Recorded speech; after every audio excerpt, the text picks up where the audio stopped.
Avez-vous remarqué ces grands bâtiments composés de bureaux dans les villes ou aux abords des villes en France, totalement inoccupés? Les entreprises et leurs salariés ont déserté la Défense. Derrière les apparences, un quartier en plein marasme. En Île-de-France, petites et grandes couronnes parisiennes regorgent de bureaux désertés.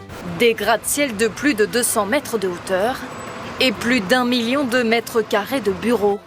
Le deuxième plus grand centre d'affaires de France, soudain déserté par ses cols blancs. Ce n'est pas une impression, ces immeubles sont de plus en plus nombreux.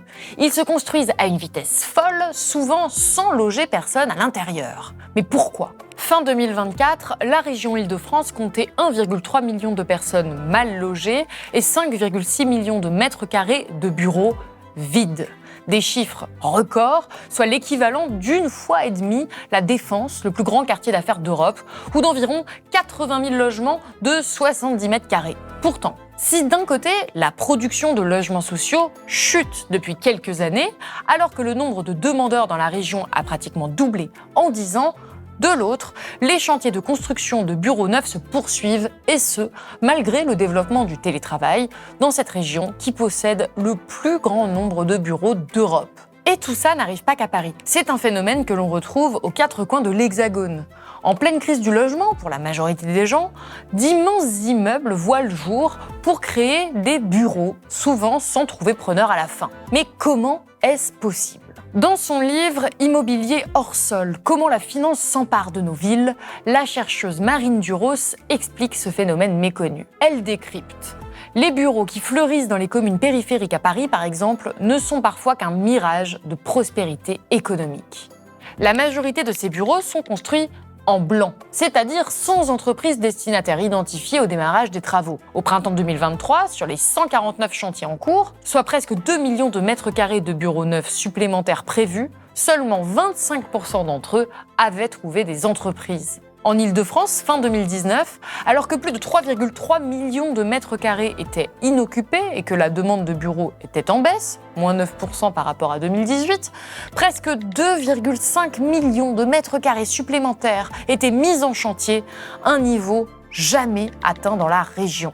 L'autrice le souligne, en parallèle, depuis 2016, la production de logements sociaux baisse face au désengagement de l'État du financement de ce secteur. Et les logements sociaux produits sont principalement des logements sociaux haut de gamme, au détriment des logements sociaux à bas loyer à destination des ménages les plus modestes. Pourtant, les besoins sont là. Le logement est un problème majeur pour bon nombre de Français et de Françaises. Le nombre de demandeurs de HLM a plus que doublé en 20 ans pour atteindre 2,4 millions de ménages en 2022.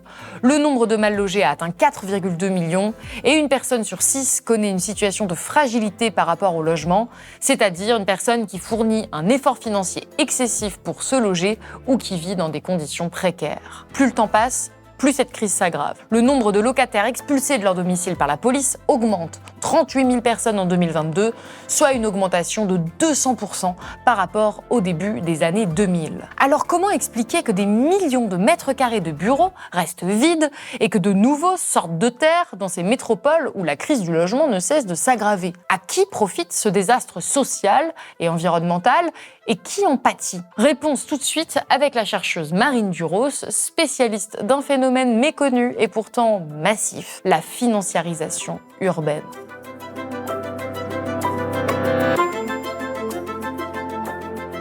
Marine Duros, bonjour.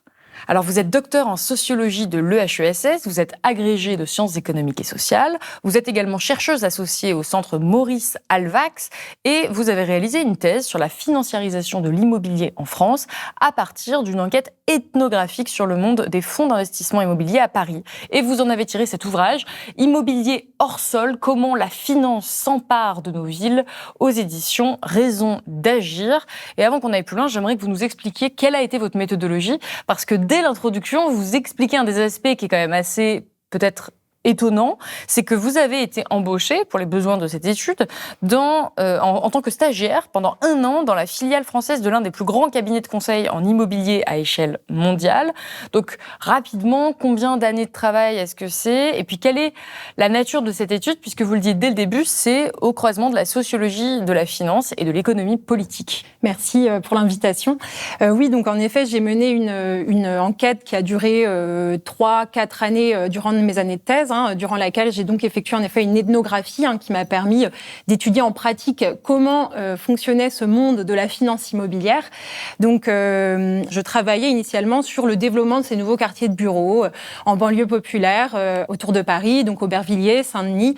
J'avais construit un projet de recherche autour de cela. Et en fait, je souhaitais avoir des données sur les prix de l'immobilier de bureau qui sont en fait détenus par ces grands cabinets donc dans lesquels j'ai fait mon étude. Dans ce cadre, j'ai eu un entretien avec une directrice du service des études d'un de ces cabinets pour lui demander si je pouvais avoir accès à ces données. Et dans ce cadre, elle m'a proposé une sorte d'échange de bons procédés puisqu'elle avait vu mon CV, j'étais passée par de l'économie, j'avais fait aussi une grande école et elle m'a dit écoutez, nous ça nous intéresse aussi si vous traitez des données sur l'immobilier. On peut peut-être vous accueillir sous la forme d'un stage gratuit. Donc finalement, j'ai suivi cette intuition. Donc ils savaient quand même. Ils savaient que je faisais une thèse, mais mon sujet à la base était avant tout un sujet sur les nouveaux quartiers de bureaux qui se développaient et les phénomènes de gentrification qui se diffusaient. Et du coup, je pensais simplement finalement faire une étude statistique au sein de leur cabinet pendant 1 mois, puis repartir. Sauf qu'en fait, j'ai eu l'opportunité de rester dans ce cabinet pendant presque 1 an, puisque une fois arrivée, on me donne ce statut presque de collaboratrice, comme on me donne un ordinateur, j'ai accès aux entretiens avec tout un tas de salariés de cette entreprise, et finalement, petit à petit, j'ai réussi en fait à faire ma place dans cette entreprise et à négocier, de passer d'un service à l'autre. Et c'est comme ça finalement que mon objet d'étude s'est complètement reconfiguré. À la base, je pensais plutôt faire une approche territoriale, m'intéresser au développement de ces nouveaux quartiers. Et finalement, j'en suis venue à étudier un milieu professionnel et plus particulièrement la financiarisation de l'immobilier sur laquelle on va revenir. Et ça joue pas en la faveur des personnes qui vous ont accueilli. C'est ça qui, du coup, peut un peu surprendre si on sait comment ils vous ont accueilli, parce que ce que vous décrivez est quand même un phénomène assez effarant et d'intérêt public. C'est pour ça qu'on vous a invité. Je voudrais commencer par un extrait du début de votre livre où vous posez les grands enjeux. Vous écrivez « Ces 30 dernières années, l'immobilier des grandes métropoles mondiales est devenu un actif financier que des entreprises spécialisées s'attachent à valoriser au même titre que les actions et les obligations. Bureaux, centres commerciaux, plateformes logistiques, hôtels, résidences étudiantes, EHPAD, établissements d'enseignement supérieur et data centers font l'objet d'investissements croissants de la part de fonds d'investissement immobiliers et de sociétés foncières cotées. Ces 10 dernières années, le montant des actifs immobiliers détenus par ces organismes financiers a été multiplié par 2 à l'échelle internationale pour atteindre 13 200 milliards de dollars en 2023 et 617 milliards de dollars en France. Alors ça, c'est le début du livre. On pourrait se dire, écoutez, pourquoi pas ? Finalement, il y a des personnes qui créent des bureaux, des EHPAD, qui créent tout un tas de biens immobiliers qui peuvent permettre aussi d'être d'intérêt public, dans ce que je viens de citer. Avant qu'on aille plus loin, parce que la finance et tout ce qu'on va aborder, il y a beaucoup de théories. Ça paraît un peu lointain pour beaucoup de gens. En quoi est-ce que ça concerne les personnes qui nous regardent? Pourquoi est-ce que ce sujet ne concerne pas que les personnes qui vont potentiellement travailler dans ces bureaux ou les personnes qui travaillent dans ces fonds d'investissement? Pourquoi est-ce que c'est vraiment un énorme sujet de société? Puisque, en effet, comme vous l'avez noté, on a des masses de capitaux qui sont placés par ces professionnels dans l'immobilier et que ça crée une situation complètement paradoxale, aberrante sur le marché de l'immobilier aujourd'hui en France. Et notamment, on le voit très fortement en Île-de-France. Aujourd'hui, en fait, on a une surproduction de bureaux couplée à une crise du mal-logement terrifiante. Donc on a aujourd'hui en France 6 millions de bureaux vides, c'est à peu près l'équivalent de 80 000 appartements de 70 mètres carrés, alors qu'on continue en fait à construire des bureaux vides. Et de l'autre côté, on a 1,3 million de mal logés en Île-de-France, soit 1 personne sur 10. Et donc ce que j'essaie de montrer justement dans ce livre, c'est que non, ces bureaux vides ne sont pas la conséquence du télétravail post-Covid, mais c'est une surproduction structurelle, systémique, qui est bien en place depuis ces 20-30 dernières années. Donc, pour donner quelques chiffres, dans les années 2000, on construisait environ 23 mètres carrés de bureaux par nouvel emploi créé. C'est le double dans les années 2010, on en crée 44 mètres carrés par nouvel emploi créé. C'est-à-dire qu'on produit beaucoup plus de bureaux que de besoins effectifs. Après, si tout le monde a un bureau de 44 mètres carrés, tout à fait, pourquoi pas, tout à fait. Sauf qu'en parallèle, les logements, eux, ont connu une baisse moyenne de 10 mètres carrés sur la période en Île-de-France. Donc, et plus généralement, donc au-delà de la taille des bureaux, c'est qu'on avait déjà en 2019 3 millions de mètres carrés de bureaux vides, et pour autant, on continue à en construire 2,5 millions de mètres carrés supplémentaires, et c'est encore le cas aujourd'hui.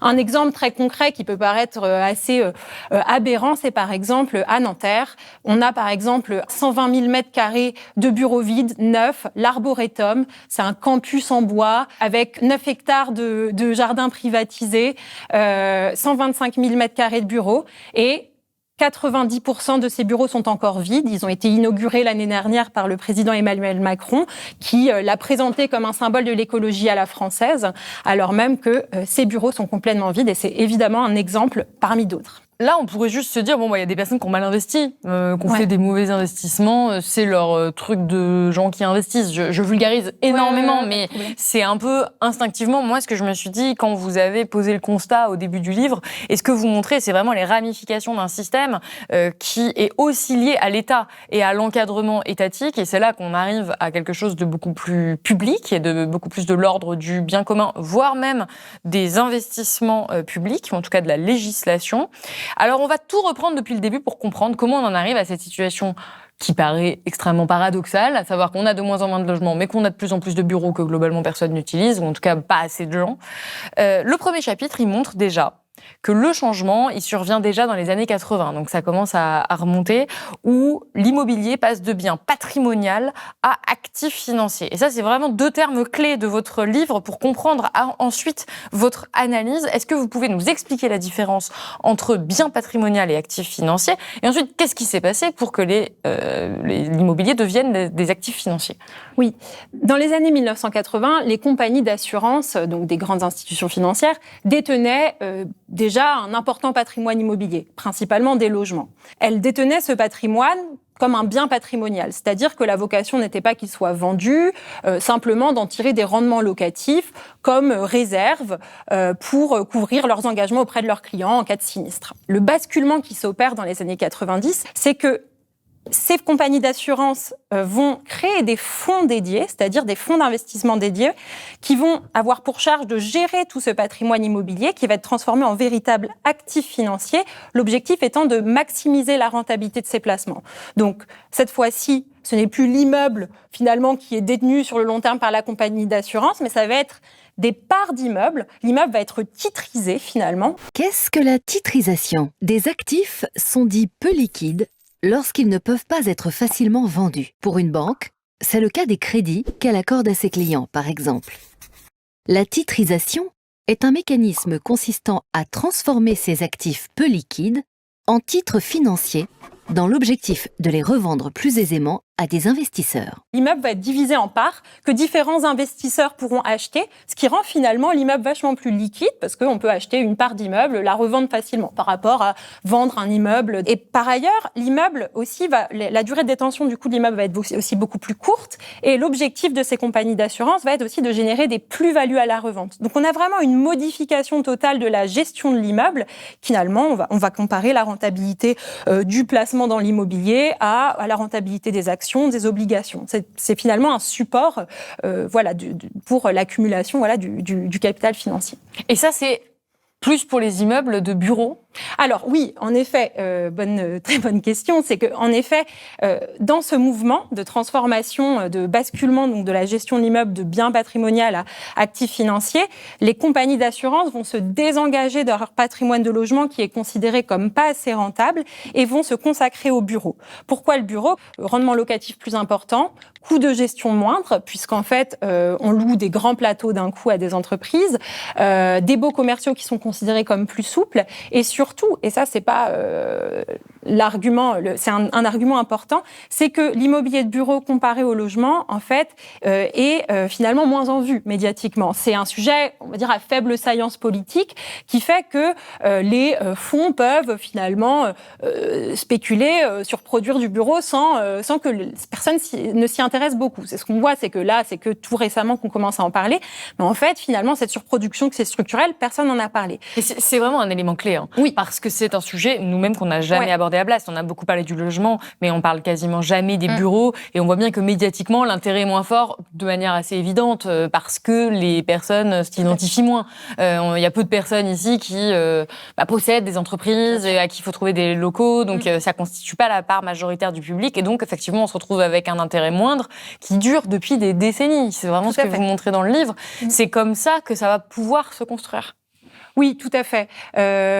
Donc oui, pour revenir aussi notamment, il y a eu ce fameux scandale des ventes à la découpe à la fin des années 90, quand les compagnies d'assurance ont cherché à se désengager de tout leur immobilier, de leur immeuble de logement qu'elles ont revendu au détail, ce qui a eu pour conséquence de faire partir de nombreux locataires qui n'ont pas pu racheter leur appartement. Ça a été beaucoup médiatisé. C'est quelque chose qui a un peu marqué la profession, ce scandale des ventes à la découpe. Oui, parce que on s'identifie tous. Et bien sûr, évidemment. Payer son loyer et à devoir partir. En effet, du coup, c'est comme ça que tout ça s'est mis en place. Donc, dans les années 90, en fait, ce sont ces compagnies d'assurance. Il faut imaginer qu'on est dans un contexte plus général de financiarisation de l'économie, avec la place prise par les marchés financiers dans le financement de l'économie qui est de plus en plus importante. Donc, finalement, l'immobilier constitue un nouveau débouché à ces excédents du capital.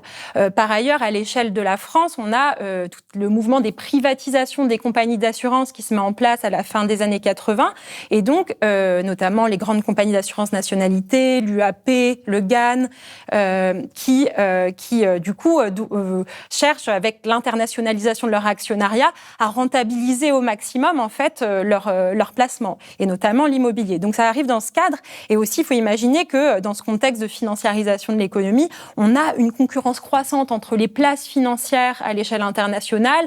Paris regarde toujours Londres, qui est vue comme la grande place financière. En 1986, il y a la libéralisation du mouvement des capitaux. Donc, chaque place financière cherche à attirer le maximum les investisseurs internationaux.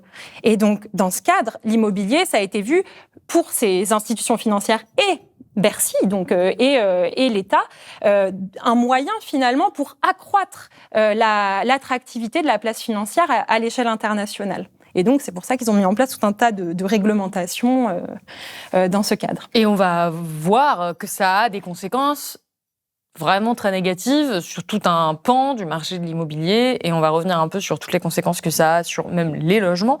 Mais avant, j'aimerais qu'on aille dans la suite de ce que vous venez de décrire. Ouais. Ça se passe dans les années 90, donc il y a ce mouvement-là qui se situe finalement du côté des assurances, de la finance. Et ce que vous montrez, c'est qu'à partir des années 2000, il y a vraiment un accompagnement de l'État. Et ça, c'est assez clé, encore une fois, pour comprendre comment ça a été possible. C'est que non seulement l'État va tolérer, mais l'État va faciliter. Les gouvernements successifs, pas qu'un seul gouvernement, vont permettre que cette dynamique s'intensifie. C'est ce que vous appelez dans le titre de votre deuxième chapitre, l'institutionnalisation du champ de l'immobilier financiarisé. Ça, vous le datez, vous dites c'est un phénomène entre les années 2000 et 2020, en gros. Ça passe notamment en 2003 par la création d'un nouveau statut fiscal pour les sociétés foncières cotées. Qu'est-ce que ça implique déjà ça ? Pourquoi c'est une date clé 2003 ? Oui, en effet, les foncières cotées en 2003 acquièrent ce statut de SIC, donc de société immobilière cotée, et donc ce qui leur permet en fait d'être exonérées d'impôts sur les sociétés en cas si elles reversent la majorité de leurs dividendes aux actionnaires. Donc ça, c'est un cadeau fiscal gigantesque, une niche fiscale incroyable qui fait perdre à l'État des milliards d'euros. Ça concerne par exemple Unibail-Rodamco qui détient le Forum des Halles, qui construit la tour Triangle dans le 15e arrondissement de Paris. Elle détient aussi Lyon-Part-Dieu, des ensembles de commerce à Lyon-Part-Dieu. On a Gessina, qui est un grand propriétaire de bureaux, mais aussi de résidences étudiantes. Donc, en fait, toutes ces sociétés, finalement, leur capitalisation, elle a bondi avec ce cadeau fiscal, quoi. Et au nom de quoi ? Au nom, bien sûr, encore une fois, de cette question de faire, finalement, de la place immobilière parisienne une place attractive pour les investisseurs internationaux. C'était vu avant tout non pas comme un enjeu d'aménagement du du territoire. Là, on pense pas du tout en termes d'aménagement du territoire, mais de faire affluer des capitaux dans un secteur pour rivaliser, d'autres capitales à l'échelle européenne, mondiale. Donc ça, c'est un premier aspect, mais en effet, il y a eu d'autres réglementations qui ont permis ça. 2005, notamment. Totalement. Avec un nouveau dispositif, pareil, d'exonération fiscale sur les plus-values des entreprises qui vendent leurs murs pour en devenir de simples locataires. Tout à fait, parce que quand on a du coup des capitaux qui affluent dans un secteur, il faut bien un moment qu'on trouve des débouchés à ces capitaux. Et donc, dans ce cadre, l'État a incité les grandes entreprises à se désengager de leur patrimoine immobilier, donc à le vendre pour devenir de simples locataires. C'est ce qu'on appelle du sale and leaseback. Et donc, en 2005, tout un tas de grandes entreprises, du coup, se sont désengagées de leur bureau et donc sont devenues locataires de ces grands fonds immobiliers et foncières cotés. Donc ça a servi de débouché à leur capital. En plus de cela, on a comme autre débouché, c'est l'État qui a vendu aussi son patrimoine public dans les années 2000 pour offrir de nouveau aussi débouchés à ces fonds au nom de l'austérité budgétaire, etc. Mais tout ça, en fait, quand on vous écoute et quand on lit ce livre, on se dit mais pourquoi ? Tout ça pour être sur la place financière mondiale, pour surtout pas louper le coche de la financiarisation ? Bien sûr, il y a eu un lobbying puissant mené par les professionnels de la finance immobilière qui, notamment par leur association professionnelle, pour justement promouvoir, qui jouait sur l'idée d'un retard français. Notamment, il y avait ce statut de transparence fiscale existait déjà aux États-Unis, en Belgique, et il y avait cette idée justement de dire la France doit être à la hauteur. C'est un enjeu aussi, ils insistaient, de politique industrielle. Ça, c'était intéressant dans la rhétorique des lobbyistes, l'idée de dire, en fait, c'est aussi un enjeu de politique industrielle parce que l'immobilier, c'est de l'emploi. On construit, et ça, c'est vrai que je l'aborde moins directement la question du BTP, mais construire, c'est aussi de nombreux emplois, c'est du béton qui coule, etc. Donc ça, c'est un autre aspect. Et cet enjeu, en effet, d'attractivité de la place financière, avant tout, oui. Et aussi l'idée alors là, c'était un discours qui ressortait de modernisation du parc de bureaux, l'idée d'attirer de grandes multinationales avec un parc immobilier moderne, flamboyant, l'image de la défense. C'est également très important dans un enjeu de concurrence entre grandes capitales à l'échelle mondiale. Et donc là, on vient de décrire globalement quelque chose qui s'est mis en place au fur et à mesure des années, loin du regard du public. C'est ce qu'on a dit tout à l'heure, parce que c'est pas un sujet qui est médiatisé. Et vous avez commencé à évoquer les stratégies de lobbying. Vous avez un chapitre entier que vous consacrez à cette question, qui montre un lobbying, mais tentaculaire, de la part des professionnels de l'immobilier, de ce secteur-là, qui ont ces intérêts-là. En quoi est-ce que ça consiste ? Comment ça a été mis en place sur plusieurs décennies, via, par exemple, des formations universitaires, auxquelles on ne penserait pas forcément ? Oui, en fait, le lobbying, c'est pas forcément juste un lobbyiste qui va agir directement pour influer des réglementations. C'est plus tout ce champ de l'immobilier financiarisé qui s'est développé dans les années 2000. C'est un petit milieu finalement professionnel avec avec toute une myriade d'intermédiaires, mais des consultants, des économistes experts, les fonds et tous ces acteurs ensemble, des journalistes économiques aussi du milieu. Et donc finalement, on a un milieu professionnel qui s'organise collectivement en fait au quotidien pour façonner des fictions, des récits sur les besoins des villes. Et en fait, ce lobbying, comme on dit, il passe par exemple par des endroits des lieux plus insidieux, comme vous disiez, soit déjà par des masters en finance immobilière dans des grandes universités. Vous parlez de grandes universités publiques françaises. Oui, quand même. C'est beaucoup de professionnels aussi qui donnent des cours au sein de ces masters. Pour revenir sur le côté aussi assez clos de ce milieu, j'avais assisté à une présentation d'un master de finance immobilière d'une grande université française publique, et le directeur du master disait aux étudiants de master, en fait, il faut que vous ayez conscience que l'immobilier, c'est une sorte, donc ce secteur de l'immobilier spécifique, de la finance immobilière, c'est une sorte de communauté, peut-être un peu plus que dans d'autres secteurs. Bon, il utilise même le terme de secte, il dit, je sais que le terme est un peu fort, mais il dit, on est là, on travaille ensemble, quand on y entre, on y reste, et on ne veut pas de brebis galeuses dans ce milieu. Donc, il y a un effet, en fait, quand on rentrait dans ce milieu, c'est aussi se conformer à tout un tas de normes, de savoir savoir-faire coupable, de manière d'être, qui, si finalement on ne s'y conforme pas, on risque un rappel à l'ordre à un moment donné, quoi. Et donc finalement, tout ce discours collectif qui se construit au quotidien... Il passe par où, à part les universités ? À part les universités, par exemple, ça va passer par des fondations. On a par exemple la Fondation Palladio, dont le président d'honneur est Bertrand Defedo, qui était l'ancien directeur immobilier d'AXA, qui a été très actif dans les années 90 pour justement financiariser le secteur de l'immobilier. C'est une plateforme d'échange, en gros, un laboratoire de réflexion autour de la ville, où il y a des cycles de séminaires, où sont invités des acteurs publics, des acteurs privés, et où se créent finalement un peu ces lieux communs autour de la ville réversible, la ville renouvelable, etc., qui sont finalement des termes qui nous paraissent, voilà, on pourrait se dire c'est du bullshit, sauf qu'en fait, on verra aussi que ça peut avoir une influence. Évidemment, ça passe aussi par les discours produits par les grands cabinets en immobilier, là où j'ai fait notamment mon terrain. Par exemple, ce cabinet de conseil en immobilier qui, avec 3 autres, est en situation d'oligopole, et ces 4 grands cabinets qui accompagnent les investisseurs dans leurs transactions ont aussi en fait un pôle de production de données. Et donc ce pôle de production de données, c'est pour ça que j'étais arrivée sur ce terrain, parce qu'ils ont plein de données qu'ils ont mis en commun dans un groupement d'intérêt économique. Et en fait, à eux 4, ces acteurs font, comme dit, un peu la météo des marchés. Sauf que pour reprendre l'expression d'un enquêté, c'est comme si une agence de voyage faisait la météo, elle ne vous dirait jamais qu'il va pleuvoir. Donc en fait, ils vont finalement au quotidien façonner des discours sur les besoins de bureau, donc sous-estimer le taux de vacances. Par exemple, très concrètement, derrière leur transparente affichée, ils vont produire des indicateurs qui ne mettent en avant que les aspects, évidemment, élogieux du marché. Par exemple, c'est le cas de la demande placée. On va avoir, par exemple, on va vous dire, tiens, il y a eu tant de milliers de mètres carrés qui ont été signés par des entreprises ce mois-ci. La demande placée est en nette augmentation. C'est par exemple ce que titraient ensuite, par exemple, les Échos après la crise du Covid, qui reprenaient les chiffres de ces grands cabinets de conseil. Or, en pratique, la demande placée ne prend pas en compte tous les bureaux qui ont été quittés par ces mêmes entreprises. Or, il faut imaginer que sur le marché du bureau, on est sur un marché où on a beaucoup de principes de chaises musicales, où les entreprises, finalement, vont déménager pour aller dans des bureaux qui vont sembler plus attractifs. Or, du coup, on ne comptabilise pas les bureaux qui sont laissés par la même.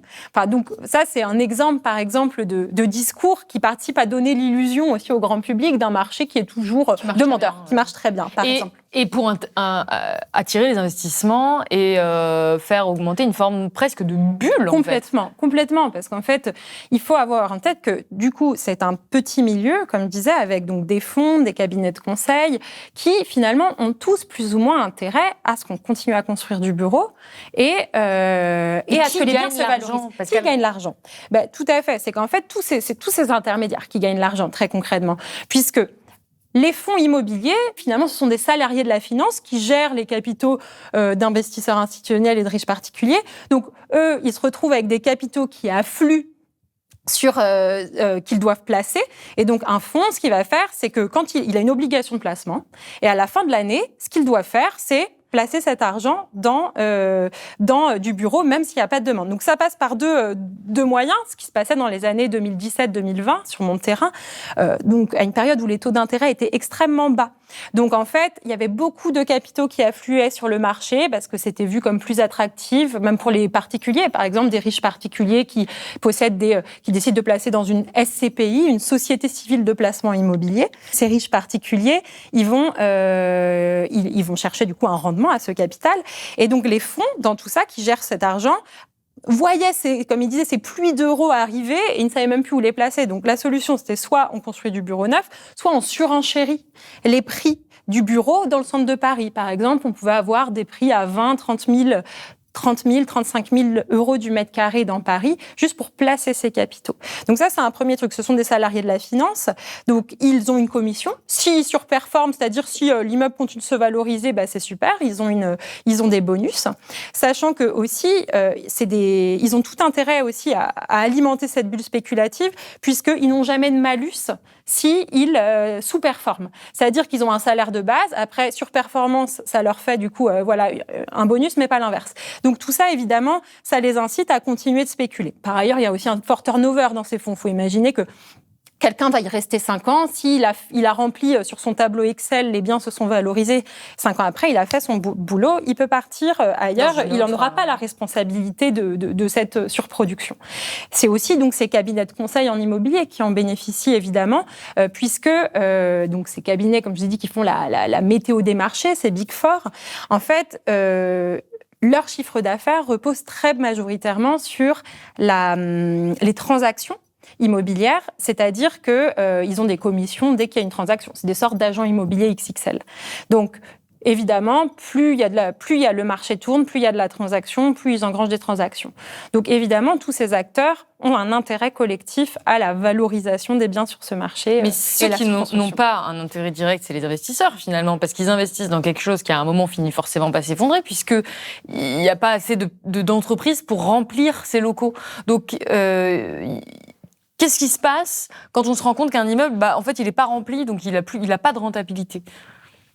Oui, c'est une bonne question et ça semble en effet contre-intuitif et c'est normal parce que c'est en effet assez vertigineux. C'est justement tout ce système d'intermédiaires qui participe en fait à valoriser artificiellement ces immeubles. Pour ces fonds, c'est pas très grave s'ils ont une partie de bureau vide pendant au moins un certain moment.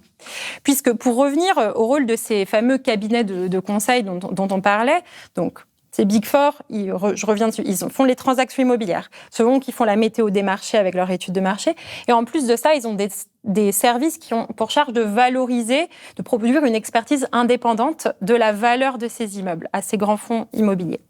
Ce qui se trouve, c'est que en fait, on a un système, ce que je montre dans le livre, une sorte d'accord en fait tacite entre ces cabinets pour valoriser des immeubles de bureaux même vides à leur valorisation entre guillemets théorique. Très concrètement, on a une pratique très connue dans le milieu, mais qui est beaucoup moins connue par le grand public, qui est cette différence entre le loyer facial et le loyer économique. Le loyer facial, c'est le loyer que vous allez voir sur Internet, par exemple. Vous êtes un patron, vous allez à la Défense et vous cherchez des bureaux, ce sera écrit 500 € du mètre carré par an. Sauf qu'en fait, à côté quand vous allez aller visiter, l'agent immobilier va vous dire « Vous inquiétez pas, vous allez avoir des ristournes, ça va être 2 ans d'économie de loyer, donc en fait, ça vous reviendra finalement à du 280 € annuel de loyer. » Donc en fait, on a un écart entre le loyer théorique et le loyer effectivement payé, mais qui participe à survaloriser continuellement le marché. Et donc, c'est la même chose pour les bureaux vides, c'est qu'en fait, même pendant un certain moment, ces bureaux vides, ils peuvent comptablement être inscrits à une valeur, en fait, à une valeur qui ne correspond pas à la réalité. Ça ne peut pas durer, comme vous dites, trop longtemps non plus. Et c'est là qu'on en arrive justement à ce danger d'une crise financière. Ouais. Et je voulais vraiment, merci que vous expliquiez les détails de ça, parce que pour des personnes qui ne sont pas dans la finance, c'est complètement, effectivement, contre-intuitif. Oui. Et ça paraît même presque absurde, ce que vous venez de décrire. Et là, vous évoquez précisément cette non-possibilité que ça dure éternellement. Au bout d'un moment, qu'est-ce qui va se passer? Est-ce qu'il va y avoir une crise financière? Je vous cite, alors que les prix de l'immobilier de bureaux en Ile-de-France ont plus que doublé entre 2010 et 2022 pour atteindre jusqu'à 30 000 € le mètre carré pour des bureaux neufs dans le 8e arrondissement parisien, la hausse des taux d'intérêt en 2022 a subitement inversé la dynamique. En moins de 2 ans, le prix au mètre carré du bureau en Ile-de-France a chuté de 40%, témoignant de l'éclatement en cours d'une bulle immobilière. Ce phénomène est international. En 2023, le cabinet McKinsey chiffrait à 800 milliards de dollars les pertes dans l'immobilier commercial liées à l'érosion des valeurs des bureaux dans 9 grandes villes. Déjà, en 2015, la BCE s'interrogeait sur la potentielle surévaluation des actifs immobiliers détenus par ces fonds à échelle européenne, allant jusqu'à 60% pour l'immobilier de bureaux parisien et sur les risques macroéconomiques associés. En décembre 2022, le Comité européen du risque systémique alertait sur la vulnérabilité du secteur de l'immobilier commercial qui pourrait fragiliser l'économie du fait de la chute des valorisations des immeubles et de l'endettement massif des fonds. Depuis, les avertissements de la part de plusieurs institutions internationales se poursuivent, comme le FMI, Standard & Poor's, superviseurs bancaires, etc., alors que l'immobilier commercial a contribué en mars 2023 à la faillite de la Signature Bank, 14e banque américaine par la taille de ses actifs, ou encore à la déroute du géant de la promotion immobilière autrichien Signa en novembre 2023, dans lequel de nombreuses banques européennes ont investi plusieurs centaines de millions d'euros. Mais là, quand on lit ça, on se dit, mais on est au bord de la crise financière de ce domaine-là. Donc, deux questions. Premièrement, est-ce que ça va arriver, même si vous n'êtes pas voyante? Et deuxième chose, qu'est-ce qui se passe? Est-ce que ça nous concerne? Parce qu'encore une fois, on pourrait se dire, bon, il y a des mecs qui ont mal investi dans l'immobilier, c'est leur problème, mais ça ne nous concerne pas. Oui. Ce qui s'est passé en fait en 2023, c'est en effet, comme vous dites, une forte chute des valorisations. Les valorisations de l'immobilier de bureau ont été en effet particulièrement, exponentielles dans les années 2010. On était à du 110% d'augmentation du prix des bureaux malgré un excès d'offres, alors que sur la même période, les prix du logement en Île-de-France ont augmenté de 68% sur la même période. Donc en effet, on a eu un effet vraiment bulle une augmentation de 110% qui était poussée notamment par ces taux d'intérêt qui étaient bas. Et tous ces cabinets dans lesquels où je faisais mon terrain, ils étaient aussi, pareil, extrêmement mal à l'aise. Ils se disaient, mais c'est super parce que la valeur d'un immeuble, c'est les flux de loyer théoriques reçus sur le taux de rendement de l'immeuble, sachant que le taux de rendement, en fait, il dépend de ces fameux taux d'intérêt des banques centrales. Et du coup, automatiquement, au dénominateur, comme les taux d'intérêt baissaient, ça faisait augmenter la valorisation de l'immeuble de manière, on va dire, un peu automatique, et même pour des immeubles qui étaient vides. Et donc, on a en effet ce retournement avec la remontée des taux là, qui a augmenté le coût des financements bancaires et baissé la valorisation artificielle de ces immeubles. Comme toute crise aussi, est souvent une opportunité pour certains acteurs. En fait, on observe que certes, il y a eu certains acteurs, par exemple des grands fonds comme Amundi qui avaient placé beaucoup dans des SCPI et tout ça. On a une baisse des valeurs qui va se répercuter sur les particuliers, notamment, mais des gens plutôt riches, voilà, qui sont au moins dans les derniers déciles, qui ont placé dans des SCPI. Donc, je veux dire, ça va pas en effet directement nous toucher nous, quoi. Ils vont perdre de l'argent, eux. Et à côté de ça, on a, par contre, on a aussi toujours des fonds qui vont bénéficier aussi de cette opportunité de baisse des valeurs pour relancer des cycles d'investissement. Par exemple, c'est que Blackstone, qui est le plus grand fonds à l'échelle internationale, s'intéresse très fortement au marché français actuellement avec la baisse des valeurs.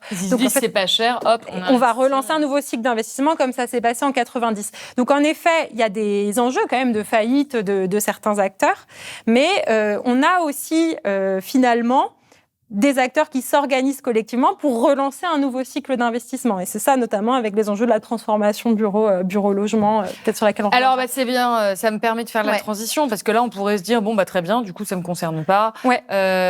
Pourquoi elle nous a parlé de logement au début, puisque ce n'est pas la question. Et en fait, ce que vous montrez au fur et à mesure du livre, c'est que si, puisque précisément, nombre d'acteurs sont en train de se rendre compte que là, on va quand même avoir un problème de rentabilité sur le long terme, et en parallèle d'un désengagement de l'État de plus en plus fort dans les logements sociaux, notamment pour les plus précaires, se disent on va transformer ces bureaux et ces grands bâtiments qui ont été construits un peu pour rien, finalement, pour l'instant, en logements divers et variés, et c'est ce qu'on appelle notamment la réversibilité, si j'ai bien saisi votre livre. Donc, qu'est-ce que ça veut dire, cette réversibilité, et qu'est-ce que ça implique qu'on ait des bureaux qui soient, par exemple, transformés en chambres étudiantes? Ça, c'est un truc qui se fait de plus en plus, avec beaucoup de flexibilité, parce qu'encore une fois, peut-être que des étudiants se disent, c'est très bien, donc ça nous fait des logements auxquels on a accès, sachant qu'on a un problème de pénurie de logements étudiants, par exemple. Ouais.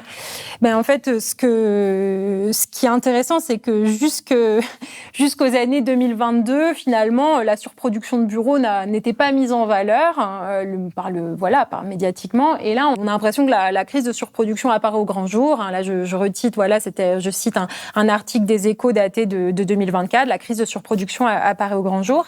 Et on se trouve en fait à un moment où ces acteurs de l'immobilier se rallient autour de cette cause de la transformation de ces bureaux vides en logement. Il y a une surproduction, mais on pourra les transformer en logement.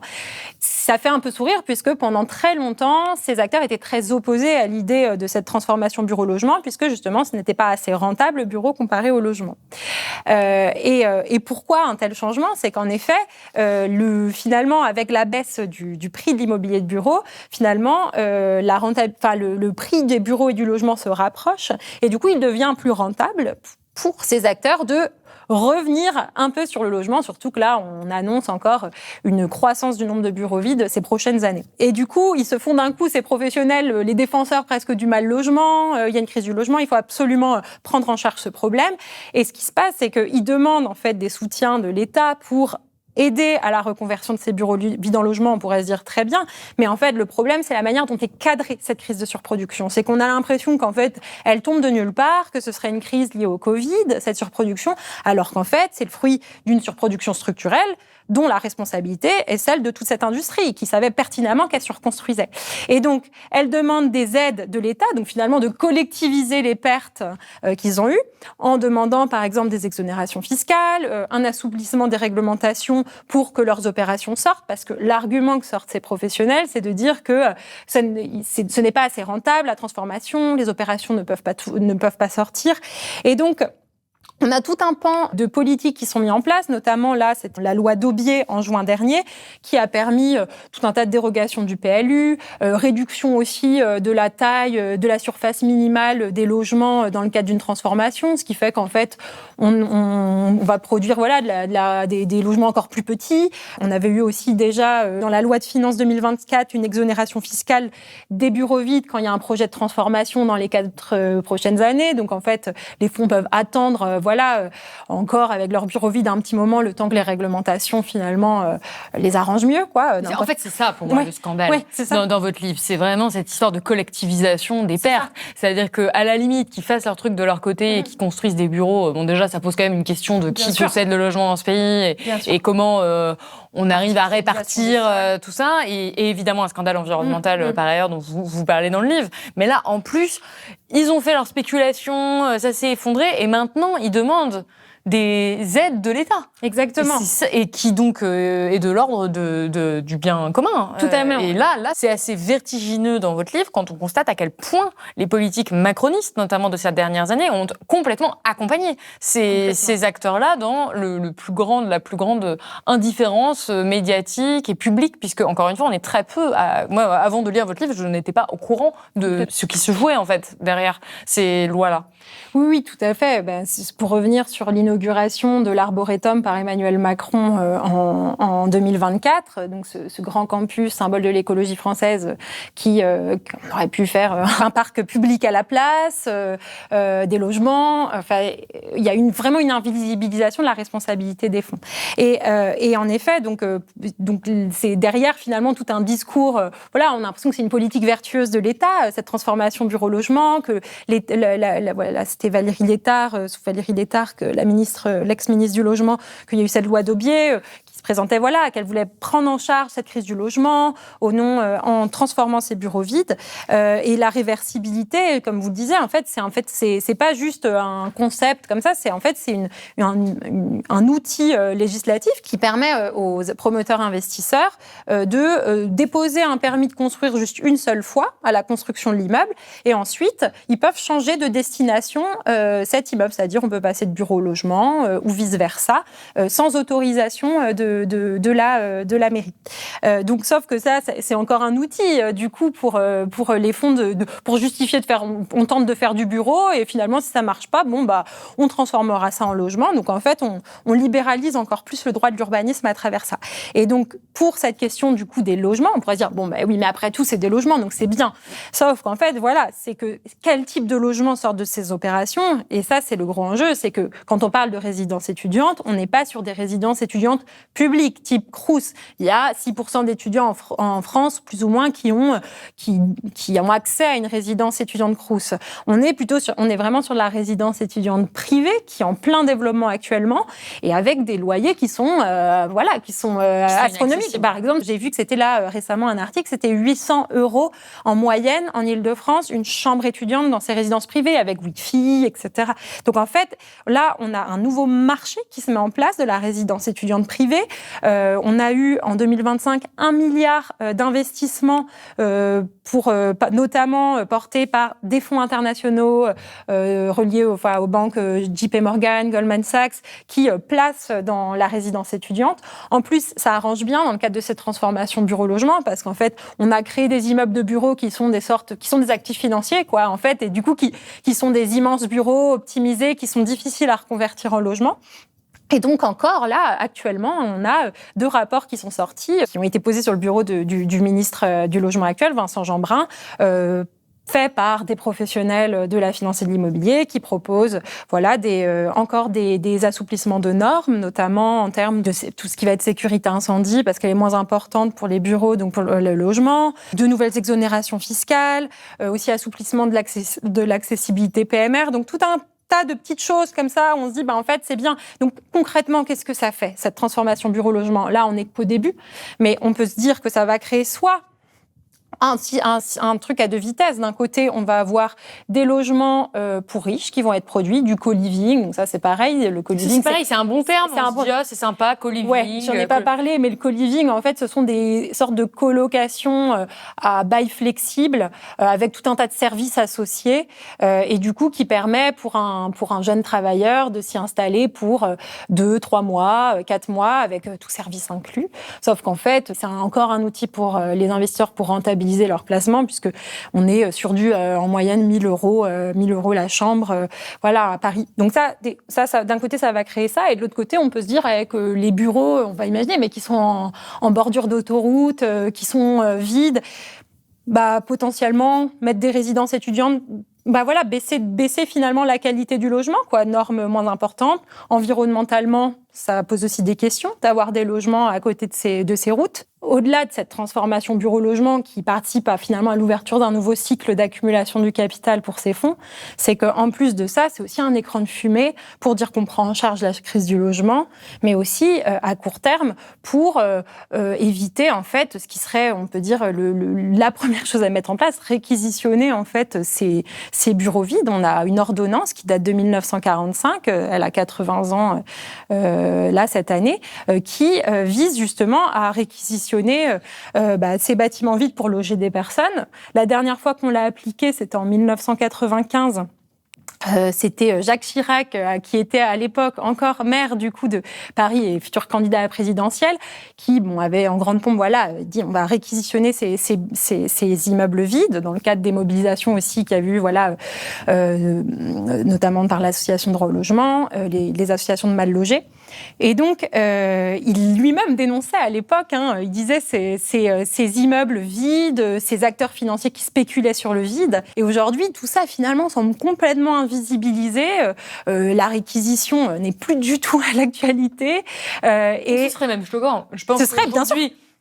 Dans l'état de l'espace médiatique, si on commence à parler de réquisition de biens privés, c'est fini. Ce sera très très mal perçu. Évidemment. Et du coup, on voit comment tout ça est parti. Et donc, on oublie cet outil à court terme. Alors que là, combien de temps vont prendre ces transformations ? Rappelons simplement quand même qu'un président de droite, classé à droite, à l'époque, n'a eu aucun problème à utiliser ce type d'outil. Là où aujourd'hui, il y a une telle dérive, pour le coup à droite, de l'espace médiatique et politique, que ce serait complètement impensable. Moi, ce que je retiens de votre ouvrage, c'est que vous mettez vraiment en lumière les travers de notre système, qu'on peut qualifier de néolibéral, ou productiviste, appelons-le comme on veut, mais en tout cas qui produit une situation où il y a 350 000 personnes qui sont sans domicile fixe, il y a 4,1 millions de personnes qui sont mal logées, et par ailleurs, on a des dizaines de milliers de logements potentiels ou de bureaux complètement vides qui ont servi des spéculations et l'enrichissement finalement de quelques-uns. C'est quoi la solution ? J'imagine bien que c'est assez complexe, mais vous donnez des pistes quand même à la fin de votre ouvrage. Qu'est-ce qu'on peut faire collectivement face à cette énorme crise du logement, en partie liée quand même à ce type de financiarisation de l'immobilier ? Oui, plusieurs solutions en effet.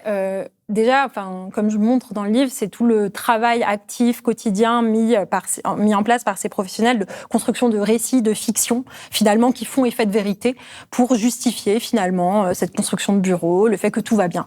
Donc, en effet, l'idée, c'est vraiment de continuer à construire vraiment des contre-expertises en soutien aux différentes luttes locales. Ensuite, évidemment, repolitiser la question des bureaux vides. Ça, c'est un gros enjeu. Justement, le fait que, comme je l'ai dit tout à l'heure, ramener cet objectif de appliquer la réquisition de ces bureaux vides, mais également mettre en place de vraies politiques contraignantes dans ces transformations bureau-logement, puisque jusque-là, on est encore dans des politiques qui ne répondent qu'aux exigences de rentabilité finalement de ces fonds, avec l'idée qu'on va les accommoder, sinon ils vont perdre en rentabilité. Et donc là, accepter qu'à un moment, ils perdent un peu de leur rentabilité et donc imposer minimum 30% de logements sociaux dans chaque opération de transformation et des logements de qualité, ne pas rogner sur la qualité. Donc rompre vraiment avec ces politiques urbaines qui sont avant tout orientées vers les exigences de rentabilité de ces fonds. Ensuite, ça peut être des politiques... plus généralement, en fait, de définanciarisation, on va dire, du foncier et de l'immobilier, pour que l'immobilier ne soit plus considéré comme un actif financier, comme un autre à valoriser, parce que c'est ça quand même le problème principal. Et donc, ça passe par un encadrement du prix du foncier, par exemple, la fin des niches fiscales pour toutes ces foncières cotées, pour le consacrer au financement du logement social, et ensuite une vraie politique, de développement d'un logement digne, de logements sociaux, de logements, de résidences étudiantes, pour ne pas laisser ces fonds se positionner, par exemple, sur ce marché, des résidences étudiantes, des EHPAD. Et d'ailleurs, ce point-là, c'est que ça a un effet sur nous, en tant qu'habitants des villes. Mais ça a aussi un effet sur tous les travailleurs finalement et la qualité des soins en fait dans ces bureaux, ces locaux, parce que je suis pas revenue là-dessus, mais les EHPAD typiquement sont devenus un nouveau produit d'investissement pour ces fonds. Sauf que là, j'ai vu les derniers résultats du cabinet international SICCAR montrent qu'en fait les loyers consacrés qui sont payés aux fonds immobiliers par les EHPAD, des cliniques privées, etc., s'élèvent à 2,5 milliards d'euros en France en 2023, alors que c'est l'équivalent, plus ou moins du paiement de 82 000 infirmières. Donc en fait, l'enjeu, c'est aussi vraiment de définanciariser cet immobilier pour que ne plus laisser l'immobilier dans les mains de ces grands fonds.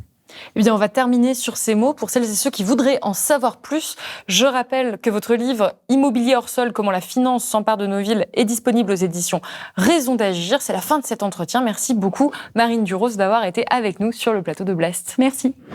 Merci beaucoup d'avoir regardé cette vidéo jusqu'au bout, c'est très précieux pour nous.